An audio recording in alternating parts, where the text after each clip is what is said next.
પહેલાંના વખતમાં બાળકીને દૂધ પીતી કરતા હતા તે શું ગણાય? બાળકને જન્મ્યા પહેલાં કે જન્મ્યા પછી મારી નાખવા તે પાપ જ છે. સમાજમાં દૂષણ જ ગણવામાં આવે છે. કોઈ ધર્મવાળાએ એને સમર્થન નથી આપ્યું, ટીકા ટિપ્પણ જ કરી છે. એ વસ્તુ પણ છૂટી છવાઈ હતી.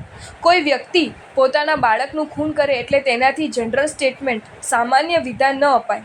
તમને જે આજે ઇતિહાસમાં ભણાવે છે તેમાં ભૂતકાળની વાતોને ટચ આપીને 1% 50% બનાવીને બતાવે છે. સ્કૂલ કોલેજમાં ભણાવતા તો ઇતિહાસ સાચો નથી. બ્રિટિશરોએ જે લખેલો છે તે ભણાવાય છે, જે વિકૃત કરેલો છે. માનવની નબળાઈના કારણે દૂષણો પેદા થાય પણ તેને ક્યાં બિરદાવવામાં આવતા નથી. તમે ફેમિલી પ્લાનિંગ વિકાસના નામથી અપનાવ્યું છે.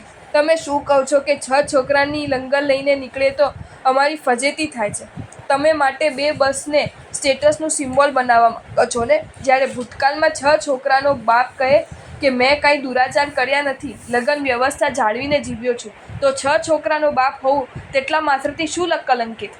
પરંતુ 2 ને રાખીને પોતાના દાંપત્ય જીવનમાં અસંયમથી ગમે ત્યાં રખડતા હોય તે ફોરવર્ડને ફેમિલી પ્લાનિંગને કલંક માનો છો, પરંતુ આ એક કલંક છે. ભૂતકાળમાં ખૂન, બલાત્કાર, ગુંડાગીરી થતી જે સમાજના ભૂષણ કે દૂષણ. ભૂતકાળમાં આ થતું પણ આજના કરતાં વધારે કે ઓછું? કલ્પના કરી શકો છો? તમારા હિસાબે તો આ ડે બાય ડે, દિન પ્રતિદિન વિકાસ જ છે ને? માનવ જાતે દુરાચારમાં વિકાસ ઘણો કર્યો છે, તે અધોગતિ છે, માટે તેની સાથે ન સરખાવાય. દૂધ પીતી કરી હોય તેને ખરાબ જ માન્યું છે. આ વાતને કોઈએ સપોર્ટ આપ્યો નથી.